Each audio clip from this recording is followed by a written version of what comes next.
Welcome to Business Legends Podcast, where we interview business leaders and entrepreneurs so that you can learn from their successes, pump up your own inspiration, and get to know the people that make change happen. I'm the host of the show, Reese Arlen, and I'm all by myself. I have no Christian. I have no co-host. But he's just there. He has a good excuse for missing out today. We know that he's doing. We'll have to say hello. But I have a very special guest today. I have the Hostess with the Mostest. I have the Prez, the greatest networker, and a personal friend. Amy Sullivan, good morning. How are you doing? Good morning. Yes. I am glad to be here with you, Reese, and again, Christian. Yep. We miss you. We miss you. We miss you. We love you. We can talk about him now. Yeah, but before, he said that you're missing the more handsome and charismatic host, and I'm against that life. I think you should protest on I that. think I need to protest. I need some signs. I need something needs to happen here. I don't know. Just rude. So Amy is the Prez of ABC Carolinas, the best ABC chapter, might I add, by my own personal vote, I think. But for our listeners, tell us what ABC is. So the ABC of the Carolinas, Associated Builders and Contractors. We are a national trade association that supports the construction industry in a merit shop or free enterprise fashion. ABC Carolinas, we cover both North and South Carolina. We are one of 68 chapters across the country. We are one, I think, of 4 that actually cover 2 states. As of today, we have 456 member companies. Wow. And everyone in those companies is a member of ABC. So it becomes exponential if you start to do the math on how many members you really have. Yeah, it's incredible. I didn't even realize it was that many, but Yes. We've had a good year. it's been incredible. It's been incredible. One of the things I love about ABC, and we've been a part of all sorts of different networking groups, associations, what have you. But the thing I think is most amazing about it is that it is the association, to me, that really gets people involved. So the members, the first thing from the moment that you come in, you're welcomed. There's a giant ceremony. No, I'm just kidding. no, but you really do. You have a new member. What would you call it? Orientation? We have a new member orientation. Yep. And there's no robes or weird stuff or anything like that. No initiation. It's not like a sorority or fraternity, as far as I know. I mean, I'm just saying, 2023 goals. That might come up at the I think leadership. we might need to do that. Some type of hazing. some type of. So I'll tell you something funny real fast. So I do some of the membership with ABC. So we have a new girl that's on the membership council, and so I convinced her that I won't say her name just because I'm making fun, but you know who it is. But so I told her this was at one of the networking events. By the way, networking events are amazing with ABC Carolinas.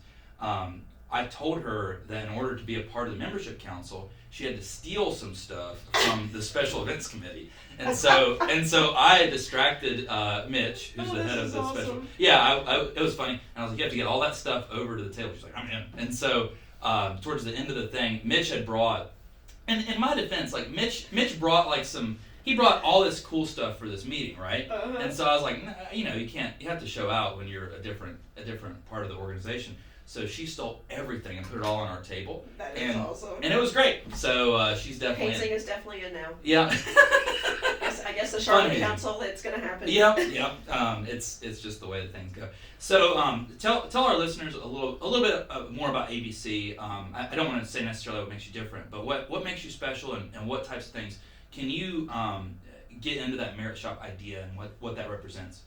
I think what sets us apart from a lot of organizations is that we invite everybody to the table. Going back to what ABC, our mission is that we think that everyone has a right to sit at the table when it comes to bid opportunities, no matter your labor affiliation. So, you're chosen based on your merit. And we sort of have that philosophy when it comes to our members too. We're not going to cater to the general contractors, the specialty contractors, the suppliers, the vendors. We treat, at least our goal is to treat everybody equal. Everyone can come to our events. We have one event a year called Meet the Generals, where the general contractors come and they set up a table, and then the specialty contractors and subcontractors get to go around. It's like speed dating for networking, basically. Yeah. That is and that's probably the only thing where we sort of highlight the contractors, but on the same side, the specialty contractors are invited too. So I think that we set ourselves apart, number one, by inviting everyone to those opportunities. and encouraging everyone to meet each other. Yeah, absolutely. And you guys do a great job with it. I mean, ABC is personally responsible for expanding our network a lot, and it's been an incredible experience. We made a ton of friends through it, and y'all put up with me, which is that's special. Yeah, at least you didn't say challenging, which you very well could have. So it is what it is.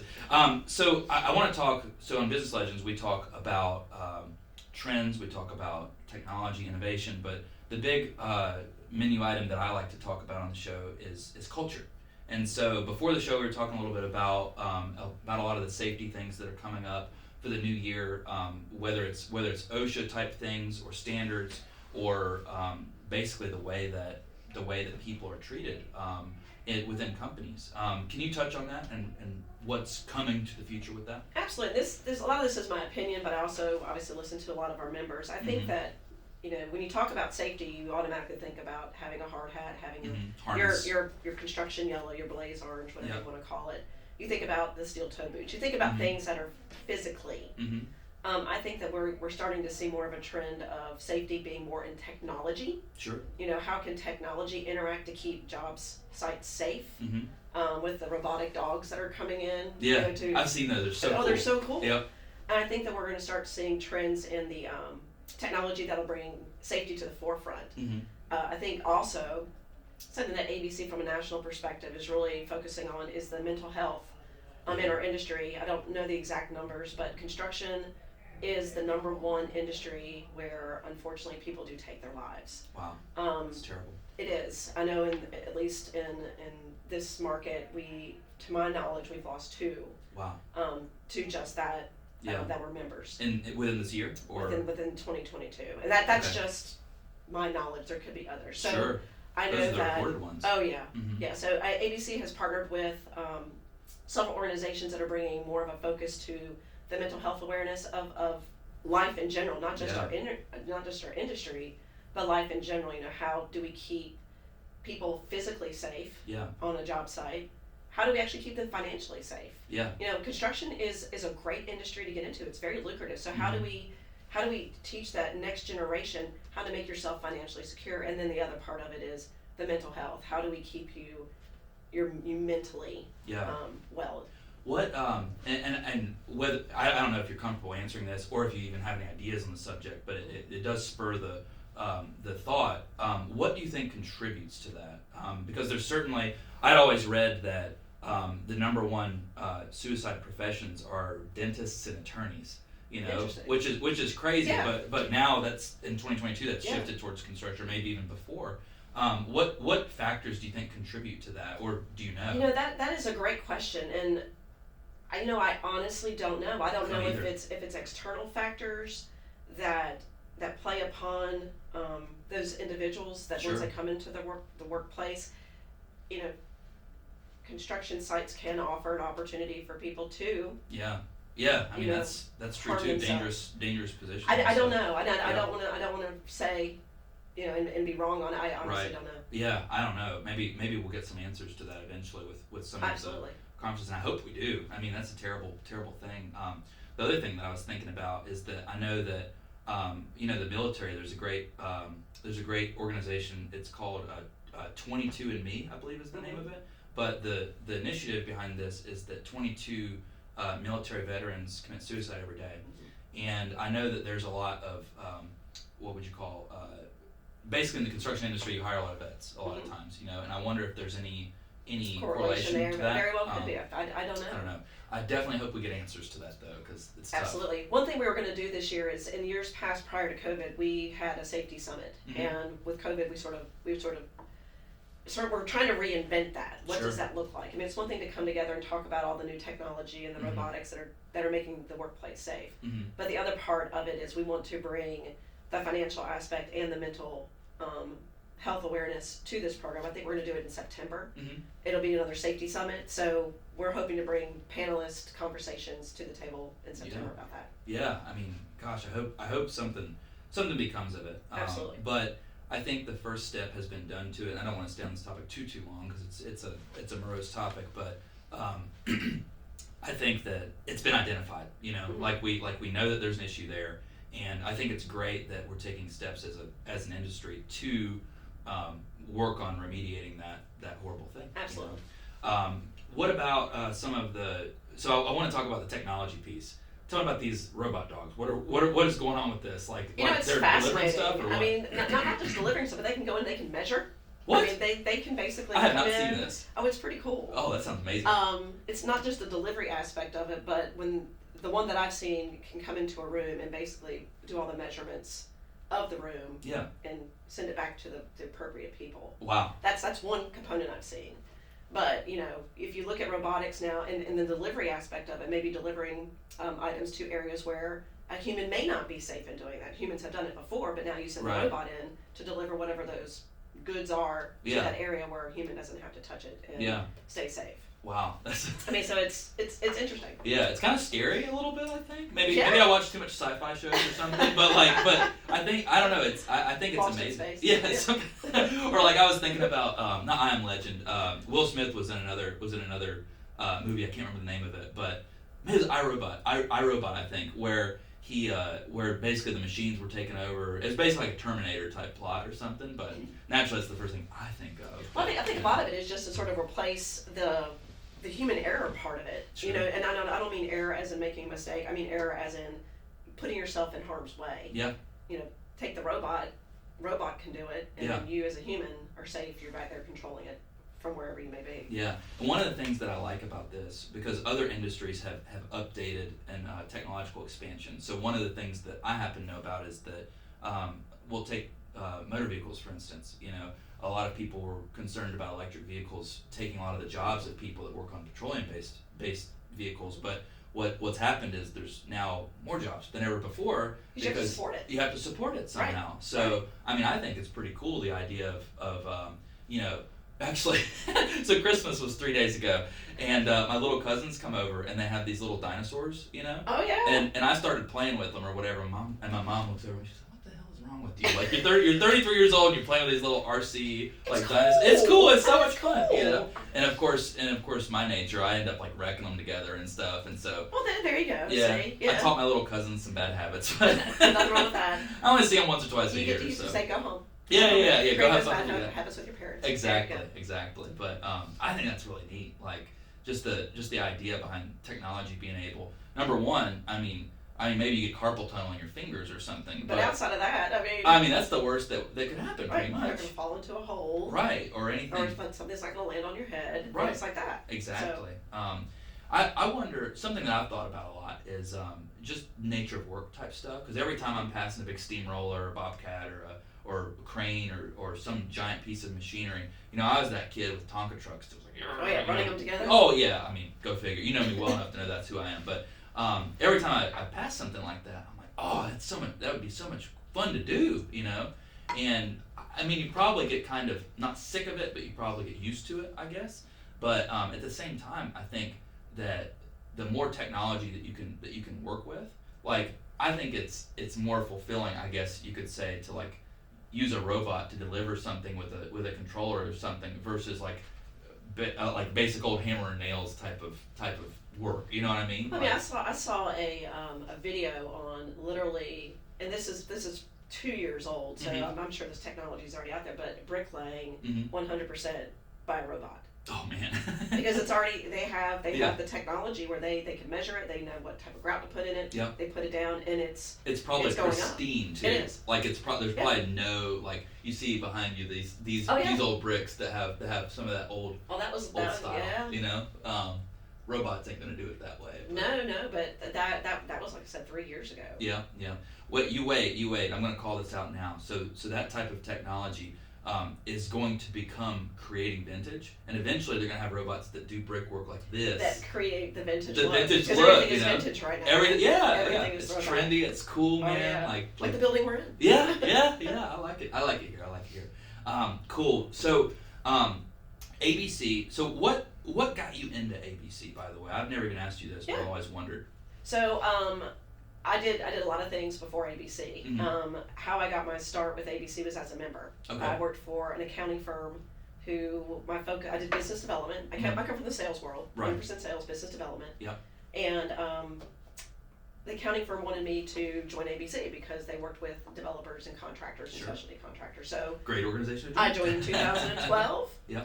And I served on the, at the time we had a construction convention committee. Okay. So I served on that and did that until 2014, and then I went to work for an engineering firm.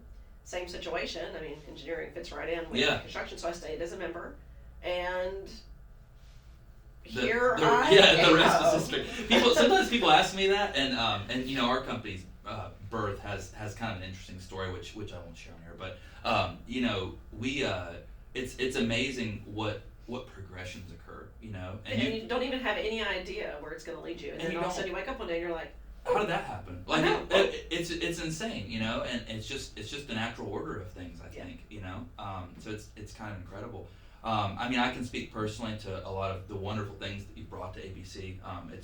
It's been great under your leadership. All great president. It takes all of us. It takes all of us. It does. And I really appreciate a lot of the member. I wanted to say incentives, but that's not really the right word. But just the involvement capability, where you know everybody kind of has this welcome open arms ordeal, and I can honestly say I think that tracks all the way back to the foundational point of this merit type philosophy, right? Like if you bring something to the table, then you're welcomed in. Like for instance, Al Wendell, you know him. Oh yeah.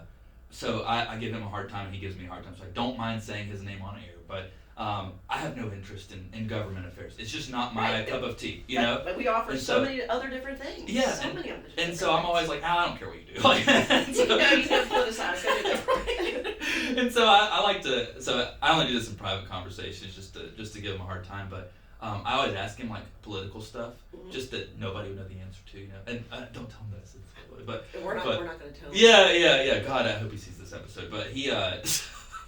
So I'll always ask him stuff, and he'll be like, Reese, I have no idea what you're talking about. And I was like, that's why I don't care about government stuff. He's like, well, that's why I don't care about membership stuff. And so we go back and forth. We go back and forth. We give each other a hard time. So we do offer a lot of varieties of ways to get involved. And I think that's, you know, going back to what sets us apart, I think that, you know, with us, you can get involved politically. Yep.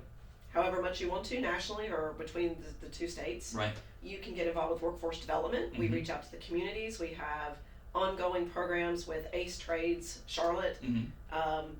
Through the Boy Scouts, we have Explorers Club. And that program, particularly this year, the workforce development has it was great before, and now it's got some great leadership. That's starting to really be elevated. Then you got the safety side, which we just talked about a little bit briefly, and then there's a networking component. Yep. So we have 7 councils throughout the Carolinas, and we have events in every council every month. So you're talking at least 7 events a month. Yep. So Amy gets a lot of windshield time. I get a lot of windshield time. Thus, this cold I have, I travel and then I come back with a cold. So yeah, well, that's just how the price you pay. Price you pay. Price you pay. Yeah.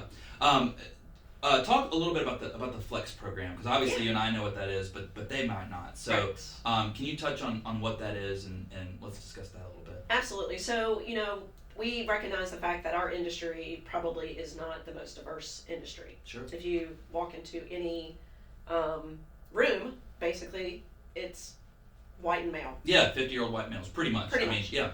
So we realized that one way to, I guess, get the party started. In other words, on our DE&I That's the best way to say the party started. That is the best way to say that I have ever. That is the best way to say that imaginable. That was perfect. It's about 2 years ago we started our Flex program, which is Futures Leaders Exchange. 2 of our members came up with the name, and it's for our members who are 40 and under.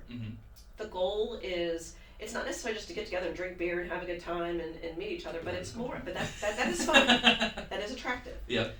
The other side of it was to create meetings where mentors, people who have been there, done it, seen it happen, to come in and speak and to engage with those groups of people. We started it in 2020. Of course, that was such an interesting year for all of us. Yeah, no kidding. 2021, it started back up again. 2022, we've refocused on it, and 2023, we already have events planned. For, I think, what we're focusing on would be the Charlotte market, the Raleigh market, and then upstate South Carolina and Low Country.